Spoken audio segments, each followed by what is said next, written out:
안녕하세요. 서머신 몸의 달과 육펜스입니다. 서머신 몸 1874년 프랑스 파리의 영국 대사관에서 대사관 고문 변호사로 일하던 로버트 몸의 막내 아들로 태어나다 1897년 의학생의 경험을 토대로 쓴 처녀 장편 소설 램버스의 라이저 발표. 의학교를 졸업하고 면허를 얻지만 의업을 포기한 채 스페인으로 가서 세비야에 머문다. 1908년 잭 스트로, 노트 부인 등 모든 4편의 극이 런던의 4대 극장에서 동시에 공연되어 셰익스피어 이래 최대의 인기를 누린다. 1916년 화가 폴 고갱을 모델로 한 소설을 쓰기 위해 타히티 섬을 여행한다. 1919년 장편 달과 육펜스를 출판하여 주목을 받는다. 인간의 굴레에서도 재평가를 받게 되어 전성기를 구가한다. 이후 1958년 작가 생활을 끝낸다고 선언할 때까지 단편집, 장편, 희곡, 자전적 회상록, 자전 역사소설, 에세이 평론집 등 무수한 작품을 남긴다. 1965년 12월 16일 남프랑스의 니스에서 향년 91세로 사망한다. 예쁜 아내와 2 자녀와 단란한 가정을 이루고 살던 중년의 증권 브로커가 어느 날 갑자기 화가가 되겠다고 하며 직업과 가족을 버리고 집을 나갑니다. 가족들은 모두 그가 다른 여자와 재혼하기 위해 나간 것이라고 생각했으나 화가가 되기 위한 것이었죠. 여러분은 어떻게 생각하세요? 중년에 자신의 재능을 발견하고 이를 위해 모든 것을 버리는 것이 정당할까요? 소설의 주인공 스트릭랜드는 예술혼이 이끄는 대로 자신의 길을 걸어갔으며 이 길은 외롭고 춥고 배고픈 삶의 여정이었습니다. 그는 주위에서 그를 도와주는 손길에도 감사하지 않았으며 자신 때문에 가정이 파탄나게 된 스트로브에게조차 전혀 미안한 마음을 갖지 않는 냉혈한이었습니다. 철저히 자신의 예술 세계 속에서 작품 완성과 광기 어린 예술혼을 불태우는 것에만 관심이 있었습니다. 이 책의 줄거리는 중요하지 않습니다. 다만 광기 어린 천재성은 용서되는가에 관한 답을 독자는 읽는 내내 찾을 수 있을 것입니다. 오늘 낭독해드리는 부분은 찰스 스트릭랜드의 성격이 많이 드러나는 대목이며 마음은 순진해도 고뇌하는 예술 정신은 없고 잘 팔리는 그림만을 그리는 화가 스트로브의 가정과 스트릭랜드와의 불행하고 운명적인 만남을 볼 수 있는 장면이죠. 낭독해드릴게요. 크리스마스를 며칠 앞둔 어느 날 더크 스트로브가 내게 와서 자기 집에서 함께 그날을 지내자고 청했다. 크리스마스에 대해 유난히 감상적인 생각을 가지고 있던 그는 격식을 갖추어 이날을 친구들이랑 함께 보내고 싶어 했다. 우리는 둘 다 스트릭랜드를 2, 3주일이나 보지 못했던 참이었다. 나는 그때 잠시 파리에 머물러 있던 친구들 때문에 바빴고 스트로브는 스트릭랜드와 여느 때보다 훨씬 심하게 다툰 뒤 더 이상 만나지 않겠다고 결심한 상태였기 때문이다. 스트릭랜드란 자는 도저히 참을 수 없는 자라고 하면서 앞으로 자기가 그에게 말을 걸면 사람이 아니라고 했다. 하지만 크리스마스가 되자 마음이 누그러졌는지 스트릭랜드가 크리스마스를 혼자서 보내리라는 생각이 들자 안쓰럽게 여기는 것이었다. 그는 자기 감정대로 생각하여 우정을 다져야 할 날에 이 외로운 화가가 홀로 내버려져 얼마나 울적해할까 하고 안타까워 어쩔 줄을 몰라 했다. 스트로브는 스튜디오에 벌써 크리스마스 트리를 세워놓았다. 모르긴 몰라도 이 나뭇가지에 우리에게 줄 우스꽝스러운 선물들을 매달아 놓았을 것이다. 하지만 스트릭랜드를 다시 대면할 일이 아무래도 쑥스러운 모양이었다. 하기야 그처럼 심한 모욕을 그처럼 쉽게 용서해 준다는 것도 약간은 굴욕적일 것이다. 그래서 그는 화해하는 자리에 내가 함께 있어 주기를 바랬다. 우리는 클리시 거리에 가보았지만 스트릭랜드는 카페에 없었다. 바깥에 앉아있기에는 날이 너무 추워 우리는 안으로 들어가 가죽 의자에 자리를 잡았다. 안은 후덥지근하고 담배 연기로 가득 차 공기가 탁했다. 스트릭랜드는 오지 않고 대신 얼마 후에 그와 가끔 체스를 두던 프랑스 화가가 나타났다. 우리와 안면을 트고 지내는 사이였기 때문에 그는 우리 테이블에 와서 앉았다. 스트로브가 그에게 스트릭랜드를 받느냐고 물었다. 병이 났어요. 모르셨던가요? 그가 말하였다. 심하게 났나요? 네, 그렇게 알고 있습니다. 스트로브의 얼굴이 창백해졌다. 왜 내게 편지라도 써서 알려주지 않았지? 나도 참 한심해. 그 양반하고 싸움을 하다니. 당장 가봐야겠네. 돌봐주는 사람도 없을 텐데. 어디서 살죠? 글쎄요. 프랑스인이 대답했다. 그러고 보니 그가 사는 곳을 아는 사람은 우리 가운데 아무도 없었다. 스트로브는 점점 더 괴로워지는 모양이었다. 죽을지도 몰라. 그래도 아무도 모를 거야. 끔찍해. 그걸 알고도 가만히 있을 수 있나. 당장 찾아내야 돼. 나는 스트로브에게 막연하게 파리 시내를 쏘다녀봐야 부질없는 일이 아니냐고 간신히 알아듣게 말했다. 우선 계획이 있어야 했다. 맞아. 하지만 그동안에도 죽어가고 있는지 모르잖나. 찾아내고 나면 그땐 너무 늦어 손을 쓸 수 없을지 몰라. 좀 가만히 앉아 생각을 해보자고. 내가 참지 못하고 말했다. 내가 알고 있던 주소라고는 벨주 여관 주소뿐인데 스트릭랜드가 그곳을 나간 지가 벌써 오래되어 여관 사람들이 그를 기억하고 있을 리 없었다. 자기 거처를 밝히지 않으려는 묘한 생각을 가진 사람이라 떠나면서도 어디로 간다고 알려주었을 것 같지 않았다. 그것도 벌써 5년이 넘은 일이다. 멀리 옮긴 지는 않았으리라는 것만은 확실했다. 이전 여관에 묵을 때처럼 여전히 같은 카페에 나타났다면 거리가 편리했기 때문에 그랬을 것이다. 문득 기억나는 것이 있었다. 그가 다니는 빵가게 아줌마를 통해 초상화를 그려달라는 부탁을 받았다고 하지 않았던가. 그 빵가게에 가면 그가 사는 곳을 알 수 있을지 모른다는 생각이 들었다. 나는 상점 안내서를 가져오게 하여 빵가게들을 찾아보았다. 가까운 곳에 빵가게가 5군데 있었다. 하나하나 찾아가 물어보는 수밖에 딴 도리가 없었다. 스트로브는 내키지 않는 듯 나를 따라 나섰다. 그의 생각은 클리시가 근처의 모든 거리를 돌아다니면서 집집마다 찾아가 스트릭랜드라는 사람이 살고 있는지 물어보자는 거였다. 하지만 역시 내 평범한 착상이 효력이 있었다. 우리가 들른 2번째 빵가게에 카운터를 지키고 있던 여자가 그를 안다는 것이었다.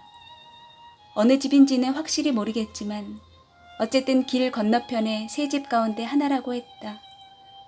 운 좋게도 우리가 찾아간 첫 집의 수의말이 그가 꼭대기층에 살고 있다고 했다.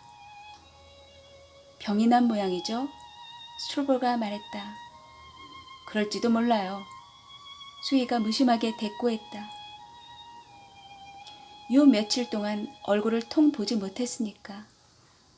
스트로브가 먼저 계단을 뛰어 올라갔다. 맨 위층에 올라가 보니 벌써 그가 속옷바람에 어떤 노동자와 얘기를 하고 있었다. 아무 방문이나 두드려 불러낸 사람 같았다. 그 사람이 다른 방문 하나를 가리켜 보였다. 그 방에 사는 이가 화가인 것 같다고 했다. 그런데 최근 일주일 동안은 통 보지 못했다는 것이었다. 스트로브는 당장 문을 두드릴 것처럼 문 앞으로 걸어가다 돌연 나를 돌아보며 어쩌면 좋으냐는 듯한 신용을 해 보였다. 그는 잔뜩 겁에 질려 있었다. 죽었으면 어떡하지? 그럴 리 있겠나? 내가 대답했다. 내가 문을 두드렸다. 대답이 없었다. 손잡이를 돌려보니 문은 잠겨 있지 않았다. 내가 먼저 걸어 들어갔고 뒤따라 스트로브가 들어왔다. 방 안은 캄캄했다. 천장이 경사진 지붕 및 다락방이라는 것만을 겨우 알아볼 수 있었다. 어슴푸레한 빛이, 아니 빛이라기보다 덜 짙은 어둠이 채광창으로 흘러들고 있었다. 스트릭랜드! 내가 불렀다. 대답이 없었다. 뭐랄까 정말 신비스럽다고 할 만한 분위기가 감돌았다. 바로 내 뒤에 서 있던 스트로브는 덜덜 떨고 있는 것 같았다. 불을 켤까 하다가 나는 잠시 망설였다. 한 구석에 어렴풋이 침대가 보였던 것이다. 불을 켰다가 침대 위에 누워있는 시체나 보게 되는 것이 아닐까 하는 생각이 들었다. 성량도 없나 이 바보들아? 스트릭랜드의 목소리였다. 나는 움찔 놀랐다. 스트로브가 소리 질렀다. 내가 죽었다고 생각한 거야?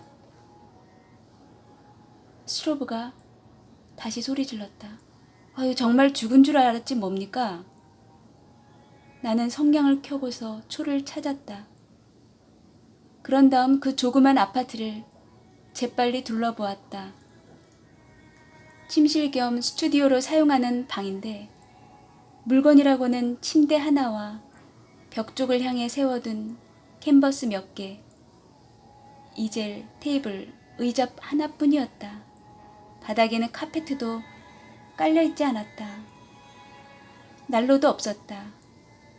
테이블 위에는 그린 물감, 팔레트 나이프, 그 밖에 온갖 잡동사니가 잔뜩 널려져 있고 그 가운데 초 한 토막이 눈에 띄었다. 초에 불을 붙였다. 스트릭랜드는 자기 몸집에 비해 터무니없이 작아 보이는 침대에 불편스럽게 누워 있었다. 추웠던 모양인지 옷을 있는 대로 껴입고 있었다. 언뜻 보아도 몸에 열이 높다는 것을 알 수 있었다. 스트로브는 그에게 다가가며 감정이 복받치는 목소리로 말했다. 아니, 이 딱한 양반, 도대체 어떻게 된 겁니까? 병이 난 줄은 꿈에도 몰랐네요. 왜 알리지 않으셨소? 당신 일이라면 뭐든 제가 다 돌봐드렸을 텐데 왜 제 말이 걸렸나요? 진심이 아니었는데. 제가 나빴죠. 화까지 내고 제가 바보였습니다. 집어치워. 스트릭랜드가 소리 질렀다. 자, 그러지 마시고요. 제가 이제 편안하게 해드릴 테니까 돌봐줄 사람은 아무도 없죠?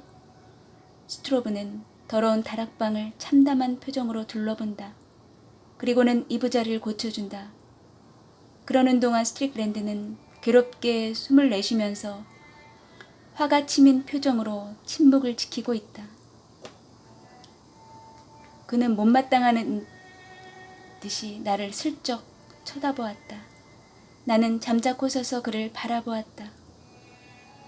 날 위해 뭘 해주고 싶거든 우유나 좀 갖다 주시지. 이윽고 그가 입을 열었다. 이틀이나 나가지 못했거든. 침대 옆에 우유가 들었던 듯 싶은 병 하나가 놓여있고 신문지 위에는 빵 부스러기가 흩어져 있었다. 그동안 뭘 먹었습니까? 내가 물었다. 아무것도 안 먹었네. 얼마 동안이나 못 드셨어? 스트로브가 말했다. 그래, 이틀 동안이나 아무것도 먹지도 않고 마시지도 않았단 말이오? 맙소사. 물은 마셨지. 그의 눈길이 팔을 뻗으면 닿을 만한 곳에 놓여있는 커다란 깡통 위에 잠깐 머물렀다. 당장 나갔다 오겠소. 스트로브가 말했다. 또 뭐 필요한 것 없겠소? 나는 체온계와 포도주와 빵을 좀 사오는 게 좋겠다고 말했다. 스트로브는 자기가 도움이 되는 게 그저 기쁜지 계단을 쿵쾅거리며 내려갔다. 멍청한 친구 같으니라고 스트릭랜드가 중얼거렸다. 나는 그의 맥을 짚어보았다. 희미한 맥이 급하게 뛰고 있었다. 한두 가지 물어보았지만 그는 그저 묵묵부답이었다. 자꾸 채근하자 그는 짜증난다는 듯이 얼굴을 벽 쪽으로 돌려버렸다. 잠자코 기다리는 수밖에 없었다. 10분쯤 지나니 스트로브가 헐레벌떡 돌아왔다. 그는 내가 말한 것 말고도 양초며 고깃즙, 알콜 램프까지 사들고 들어왔다. 자그만 사람이 솜씨는 좋아서 그는 지체 없이 우유 빵을 만들기 시작했다. 스트릭랜드의 체온을 재어보니 화씨 103도나 되었다. 분명 중태였다. 얼마 뒤 우리는 그를 남겨두고 나왔다. 더크는 저녁을 먹으러 집에 가겠다고 하는 얘기를 했고 나는 의사를 데려다 스트릭랜드를 진찰시켜 보겠다고 했다. 그런데 갑갑한 다락방에 있다가 거리로 나와 신선한 공기를 들이마시게 되자 이 네덜란드인 친구는 생각이 달라졌는지 함께 곧장 자기 스튜디오로 가자는 것이었다. 이유를 말하지 않았지만 무슨 속셈이 있었던 모양으로 나더러 꼭 같이 가야만 된다고 우겼다. 하긴 지금으로서는 의사가 오더라도 우리가 한 것 이상을 할 수 없을 터였기 때문에 나는 그러자 했다. 가보니 그의 아내 블란치 스트로브가 식탁을 차리고 있었다. 더크는 아내에게 다가가 그녀의 두 손을 꼭 쥐며 말했다. 여보, 당신에게 청이 하나 있어요. 그녀는 진지하면서도 명랑한 표정으로 그것이 그녀의 매력 가운데 하나였다. 남편을 쳐다보았다. 더크의 붉은 얼굴은 땀으로 번들거리고 흥분을 이기지 못한 희극적인 표정을 띠고 있었지만 아직 놀라움이 가시지 않은 그의 동그란 눈은 진지하게 빛났다. 스트릭랜드가 큰 병이 났어요. 죽을지도 모르겠어. 그런데 그 더러운 다락방에 혼자 누워있어. 돌봐줄 사람 하나 없이 우리 집으로 데려왔으면 하는데 그의 아내는 두 손을 얼른 잡아 빼면서 그처럼 날쌘 동작은 처음이었다. 얼굴을 붉혔다. 싫어요. 여보, 거절하지 말아줘. 난 그 사람을 도저히 그런 곳에 내버려 둘 수 없어. 그 사람 생각을 하면 잠도 못 잘 거야. 당신이 돌보세요. 그건 반대하지 않을 테니. 그녀의 목소리는 싸늘했다. 죽을지도 몰라. 죽으라죠 뭐. 스트로브는 가벼운 한숨을 내쉬면서 얼굴에 땀을 닦았다. 그러고는 응원을 청하듯 나를 바라보았지만 나도 뭐라 말해야 좋을지 몰랐다. 그 사람은 훌륭한 화가야. 그게 나하고 무슨 상관이죠? 난 그 사람 싫어요. 아니 당신 설마 진심은 아니겠지? 정말 부탁이야. 그 사람을 이리로 데리고 오도록 해줘요. 여기 오면 편하게 지내도록 할 수 있을 거야. 우리가 목숨을 건져줄 수 있을지도 몰라. 당신이 힘들이지 않도록 할게. 내가 다 할게. 스튜디오에 침대를 마련해 줍시다. 개처럼 죽어가도록 보고 있을 순 없잖아. 그렇게 몰인정할 순 없지. 병원에 가면 되잖아요. 병원? 그 사람은 지금 아주 정성스럽게 돌봐줘야 해요. 아주 정성껏 간호해 줘야 한다고. 이런 말을 주고받으면서 그녀가 얼마나 흥분하는지 나는 놀라지 않을 수 없었다. 그러는 가운데도 멈추지 않고 식탁을 차리고 있긴 했지만 두 손이 부들부들 떨리고 있었다. 당신 정말 못 말리겠어요. 만약에 당신이 아프면 그 사람이 손가락 하나라도 까딱할 것 같나요? 그게 무슨 상관이지? 당신이 날 간호해 줄 텐데 그 사람이 날 도울 필요가 뭐 있겠소. 게다가 난 그 사람하고는 다르지. 나야 대단한 화가라고 할 수 없으니까. 당신은 그래.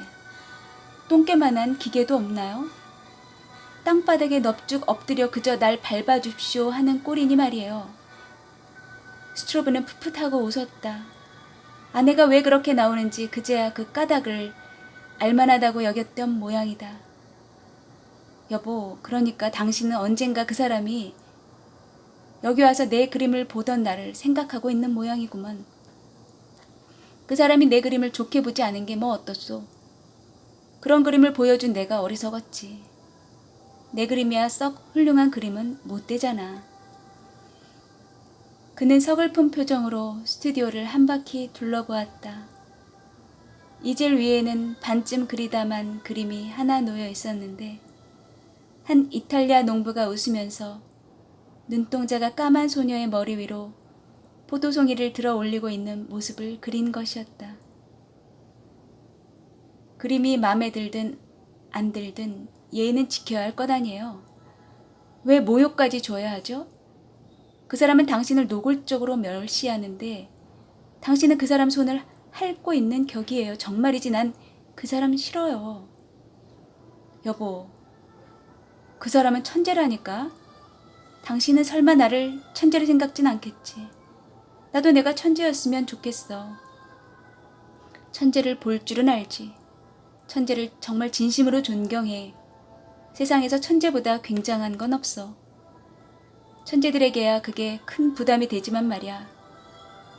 천재들에게는 너그럽게 대해주고 참을성 있게 대해줘야 해.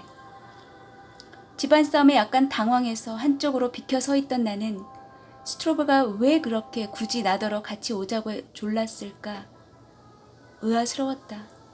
보니 그의 아내는 금방이라도 눈물을 쏟을 것 같았다. 하지만 내가 그 사람을 우리 집에 데려오자고 하는 것은 그 사람이 천재라서만은 아니야. 그 사람도 사람 아닌가? 병들고 가난한 사람 아닌가 말이야. 난 그 사람을 절대로 내 집에 들여놓지 않겠어요. 절대로. 스트로브는 나를 돌아보았다. 자네가 말 좀 해주게. 이건 생사가 걸린 문제라고 말이야. 그 사람을 그런 비참한 골방에 팽개쳐 놓을 순 없잖나. 이리로 데려와서 돌보면 간호가 훨씬 수월하다는 것은 확실합니다. 내가 말했다. 그야 무척 불편하겠죠. 누구든 옆에 밤낮으로 붙어 있어야 할 테니까요. 여보, 당신이 그만한 수고를 마다할 사람은 아니잖아. 그 사람이 오면 내가 나가겠어요. 스트로브 부인은 격한 목소리로 말했다.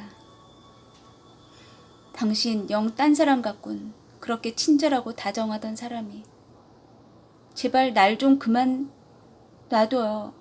당신 때문에 미칠 것 같다고요. 그러더니 마침내 눈물을 흘리고야 만다. 그녀는 의자에 털썩 주저앉아 두 손에 얼굴을 파묻었다. 어깨가 격심하게 들썩거렸다.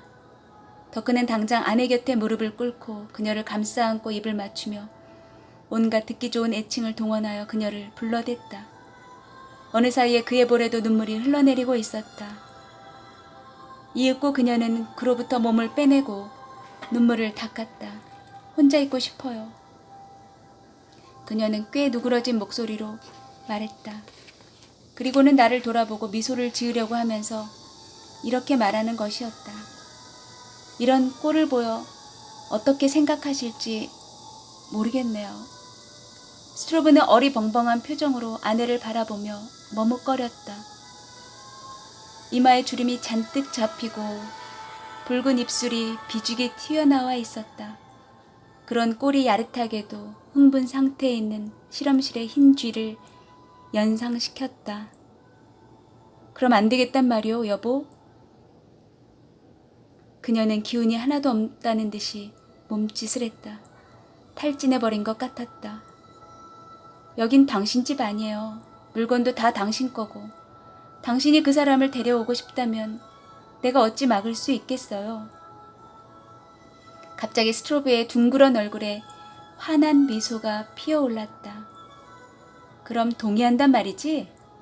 그럴 줄 알았어, 여보. 그러자 그녀는 갑자기 정색을 하더니 퀭한 눈으로 남편을 쳐다보았다. 그러면서 심장의 고동을 견딜 수 없다는 듯 가슴 위에서 두 손을 꼭 맞잡았다. 여보, 제가 당신을 만난 뒤로 절 위해 무슨 일을 해달라고 부탁한 적 있던가요? 당신을 위해서라면 내가 무슨 일을 못하겠어. 당신도 알잖아. 그럼 부탁이에요. 스트릭 랜드만은 데려오지 마세요. 딴 사람이라면 누구라도 좋아요. 도둑이든 술꾼이든 길거리에 비렁뱅이든 상관없어요. 무슨 일이든 기꺼이 하겠다고 약속할게요. 하지만 제발 스트릭 랜드만은 데려오지 마세요. 아니, 왜 그렇다는 거야? 그 사람은 무서워요. 이유는 모르겠지만 그 사람은 무서운 데가 있어요. 우리에게 큰 해를 끼칠 사람 같아요. 전 알아요. 느낌이 그래요. 그 사람을 데려오면 반드시 끝이 좋지 않을 거예요. 원, 그런 터무니없는 말이 어딨어. 아니에요. 이건 내 말이 맞아요. 끔찍한 일이 일어나고 말 거예요. 왜? 우리가 착한 일을 하니까? 그녀는 이제 숨을 헐떡거리고 있었다. 얼굴에는 알 수 없는 두려움에 사로잡혀 자제력을 모조리 빼앗기고 만 것 같았다. 보통 때는 퍽 침착한 사람이었다. 그런 사람이 그토록 격분하게 흥분하는 것을 보니 놀랍지 않을 수 없었다. 스트로브도 영문을 모른 채 크게 놀란 듯 아내를 한참 동안 물끄러미 쳐다보았다. 당신은 내 아내야. 내게는 이 세상 누구보다도 소중한 사람이오. 당신이 싫어하면 아무도 데려오지 않겠어. 그녀는 잠시 눈을 감았다. 현기증이 나는 모양이었다. 나는 그녀에게 약간 짜증이 났다. 그처럼 신경질적인 여자인 줄은 몰랐던 것이다. 그때 스트로브의 목소리가 다시 들려왔다. 그의 목소리는 침묵을 야릇하게 깨뜨렸다.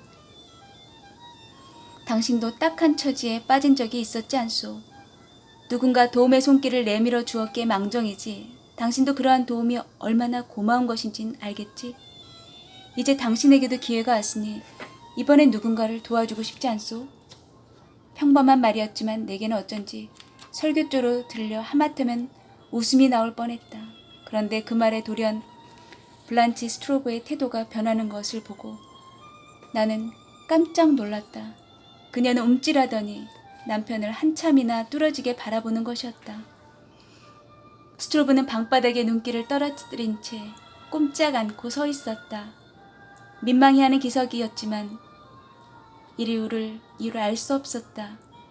그녀의 볼에 희미한 홍조가 도는 것 같더니 이내 얼굴이 해쓱해졌다. 아니, 해쓱해졌다기보다는 시체처럼 창백했다. 온몸의 핏기가 깡그리 사라져버린 것 같았다. 두 손까지도 새하얗게 변했다. 그녀는 온몸을 부르르 떨었다. 스튜디오 안을 가득 채운 침묵이 점점 응고되는 듯 하더니 이윽고 그것은 만질 수 있을 정도가 되어버렸다. 나는 당황했다. 데리고 오세요. 힘껏 보살피겠어요. 여보, 정말 고맙소. 스트로브는 웃음 지었다. 그는 아내를 껴안으려 했으나 그녀는 그를 피했다. 남 앞에서 이러시면 어떡해요. 내가 바보 같아지잖아요. 그녀의 태도는 어느 사이에 다시 평소의 상태로 돌아와 있었다. 조금 전까지만 해도 격렬한 감정에 빠져있던 여자라고는 믿을 수 없을 지경이었다. 이튿날 우리는 스트릭랜드를 데려왔다. 그를 설득해서 거처로 옮기도록 하는 데는 여간 단단한 마음가짐이 필요한 게 아니었고 거기에다 훨씬 엄청난 참을성까지 필요했다.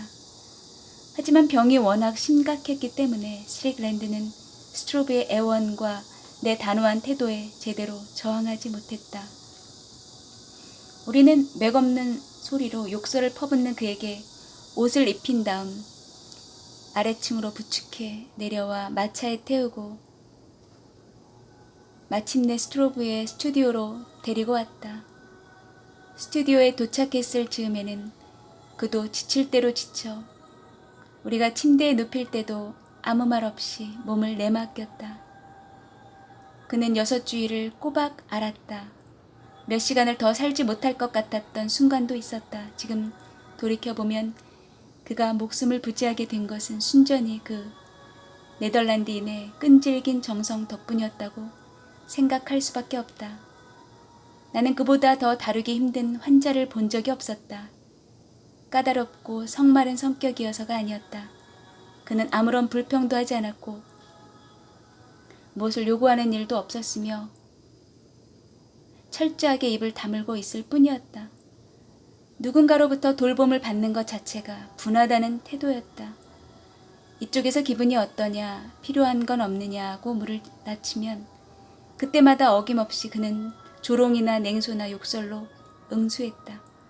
그러한 그가 얼마나 밉살스러웠는지 나는 그가 위중한 상태를 벗어나자마자 망설임 없이 욕을 해주었다. 집어치워. 그는 짧게 대꾸했다. 더크 스트로브는 제 일을 다 팽개치고 정성을 다해 스트릭랜드를 간호했다. 그는 환자를 편하게 해주는 재주가 있었고 환자에게 의사가 처방한 약을 먹일 때는 언제나 저런 재주가 있었나 싶게 비상한 솜씨를 발휘했다. 그에게는 어려운 일이라고는 없어 보였다. 생활 형편은 내외가 살기에 크게 부족함이 없었지만 그렇다고 낭비할 수 있을 만큼의 여유가 있었던 것도 아니었다. 그런데 스트릭랜드의 변덕스런 입맛을 맞추느라고 제철도 아닌 값비싼 먹거리를 사들이는데 돈을 마구잡이로 쓰고 있었다. 영양가 있는 음식을 먹이려고 스트릭랜드를 달래던 그의 사려 깊은 참을성을 나는 두고두고 잊지 못할 것이다. 스트릭랜드가 무례하게 굴어도 그는 화를 내는 법이 없었다. 상대가 시무룩해 있을 때는 모른 척했다. 성과를 부리면 킬킬 웃고 말았다. 스트릭랜드가 얼마간 회복된 뒤 기분이 좋을 때 재미삼아 자기를 놀리려고 하면 그는 일부러 바보 같은 짓을 해서 그의 놀림을 받으려고 했다. 그런 때면 그는 내게 흐뭇한 눈길을 던지곤 했다. 마치 나더러 환자의 건강이 얼마나 좋아졌는지 보라는 투였다. 스트로브는 정말이지 대단한 사람이었다. 하지만 무엇보다 놀라웠던 것은 그의 아내 블란치였다. 그녀는 유능할 뿐 아니라 헌신적인 간호사 역할을 해냈다. 어디를 보아도 스트릭랜드를 데리고 오겠다는 남편의 뜻을 그처럼 맹렬하게 반대했던 흔적을 발견할 수 없었다. 환자에게 필요한 일로 자기가 할 수 있는 일이면 무엇이든 하겠다고 고집을 부렸다. 침대의 위치를 조정하여 환자가 불편하지 않게 시트를 갈아주곤 했다. 환자의 몸도 씻겨주었다. 내가 그녀에게 솜씨를 칭찬하는 말을 했더니 명랑한 미소를 가볍게 띠면서 한때 병원에 근무한 적이 있었노라고 했다. 스트릭랜드를 맹렬하게 싫어했던 흔적을 정말이지 어디에서도 찾아볼 수 없었다. 환자와 말을 많이 주고받지는 않았지만 환자가 원하는 것을 미리 재빠르게 알아차렸다. 첫 보름간은 환자 곁에 사람이 밤새도록 붙어 있어야 했는데 그녀는 남편과 번갈아 그 일을 맡았다. 나는 그녀가 캄캄한 어둠 속에서 밤새도록 환자 곁에 앉아 도대체 무슨 생각을 했을까 궁금했다. 스트릭랜드는 무시무시한 모습으로 침대에 누워 있었다. 전보다 훨씬 수척해진 채 붉은 수염을 더부룩하게 기르고 벌겋게 열이 오른 눈으로 허공을 노려보고 있었다. 병 때문에 더 커진 두 눈이 이상스런 광채까지 띠고 있었다. 그 사람 밤에 무슨 얘기라도 걸던가요? 한 번은 내가 그녀에게 물었다. 아니요. 지금도 그 사람이 전처럼 싫으신가요? 네, 지금은 더 싫어요. 그녀는 차분한 회색 눈으로 나를 바라보았다. 그 표정이 얼마나 평온한지, 이 여자가 내가 보았던 그 엄청나게 격정적인 여자였다는 게 좀처럼 믿어지지 않았다. 돌봐주어서 고맙다는 말이라도 하던가요? 천만에요. 정말 매정한 사람이군요. 지긋지긋한 사람이죠. 물론 스트로브는 아내의 태도에 무척 흐뭇했다. 자기가 떠맡긴 힘든 일에 온 정성을 쏟아붓는 아내에게 그는 고마움을 다 표현하지 못하고 있었다. 다만 아내와 스트릭랜드 사이의 행동에 대해서는 약간 어리둥절해했다. 자네 아나? 이 사람들이 몇 시간이고 같이 앉아있으면서도 서로 말 한마디 하지 않는다니까? 한 번은 이런 일이 있었다. 스트릭랜드의 상태도 퍽 좋아져서 하루 이틀이면 일어날 수 있을 것 같았다. 나는 그들과 함께 스튜디오에 앉아 있었다. 덕후와 나는 이야기를 나누고 있었고 스트로브 부인은 바느질을 하고 있었다. 그녀가 입고 있었던 것은 아무래도 스트릭랜드의 셔츠 같았다. 스트릭랜드는 드러누워 있었는데 아무 말도 하지 않았다. 우연히 보니 블란치를 빤히 응시하고 있다. 눈길에 묘한 냉소가 담겨 있었다. 시선을 느끼던지 여자는 얼굴을 들었다. 한동안 두 사람은 서로를 물끄러미 쳐다보았다.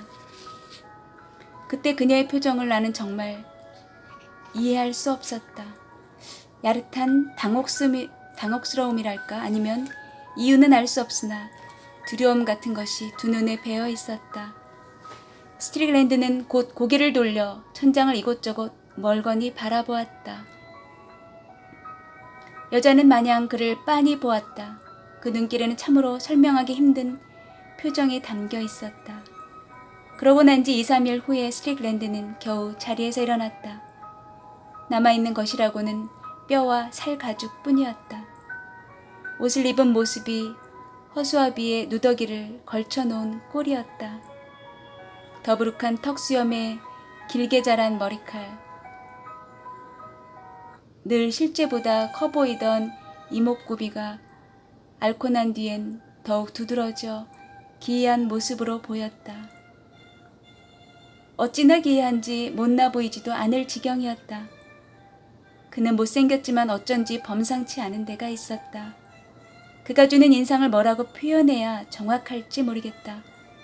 육체의 휘장은 속이 비쳐 보일 듯이 투명했으나 분명하게 보이는 그것이 딱히 영성이라고 할 수 있는 것은 아니었다. 얼굴에는 야수적인 관능이 어려 있었다. 하지만 말이 안 되는 것 같긴 해도 그의 관능성에는 야릇하게 영성이 어려 있는 듯했다. 그에게는 어딘지 원시성 같은 것이 있었다. 그리스인들이 목신 사티로스처럼 반인반수의 형상으로 의인화했던 자연의 불가해한 힘들을 그도 함께 나누어 가지고 있었던 것일까? 감히 신과 대적하여 노래 실력을 겨루려고 했다가 신으로부터 산채로 껍질이 벗겨지는 벌을 당한 마르시아스가 떠올랐다. 스트릭랜드도 신비로움과 화음과 아무도 시도해 본 적 없는 양식을 가슴에 품고 있었던 것일까? 이 사람도 고통과 절망의 종말을 맞이할 것 같은 예감이 들었다.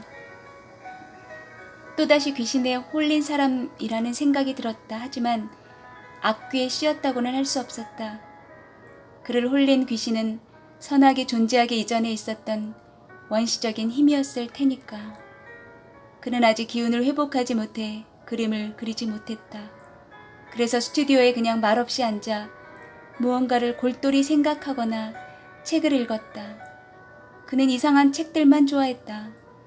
가끔 보면 말라름의 시집을 열심히 읽고 있는 모습이 눈에 띄었는데 마치 어린애들이 책을 읽을 때처럼 단어 하나하나를 입을 오물거리며 읽었다. 그 섬세한 운율과 난해한 구절에서 그가 도대체 어떤 신기한 감정을 느꼈던 것일까? 때로는 가보리어의 탐정 소설에 빠져있는 모습이 눈에 띄기도 했다. 책을 선택하는 데서도 그의 환상적인 성격이 가진 부조화스러운 면이 재미있게 드러났는데 내게는 그 점이 흥미로웠다. 몸이 몹시 허약한 상태였음에도 불구하고 조금도 편하게 있지 않으려고 한다는 점도 기이했다. 스트로브는 편한 것을 좋아해서 스튜디오에 푹신한 안락 의자 2개와 커다란 소파 하나를 두고 있었다. 스트릭랜드는 그것들 근처에는 가려고 하지도 않았다. 그렇다고 금욕적인 것을 좋아해서 그러는 것도 아니었다. 한 번은 내가 스튜디오에 들어가니 그는 다른 사람이 없는데도 3발 달린 등 없는 의자에 앉아 있었다. 아무튼 안락 의자에는 앉기 싫다는 것뿐이었다. 앉아야 할 일이 있으면 한사코 팔걸이 없는 부엌 의자에 앉으려고 했다. 그것을 보면 분통이 터지기도 했다. 자신의 주변에 대해 그처럼 철저히 무관심한 사람이 있을 수 있을까?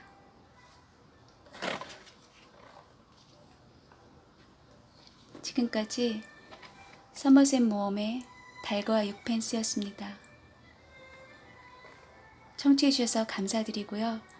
구독과 좋아요 꼭 눌러주세요. 다음에는 스트릭랜드로 인한 스트로브의 가정에 불행이 닥치는 장면들이 구체적으로 나옵니다. 그 부분은 여러분께서 직접 읽어보시면 스펙타클하게 느끼실 수 있으실 것이고요.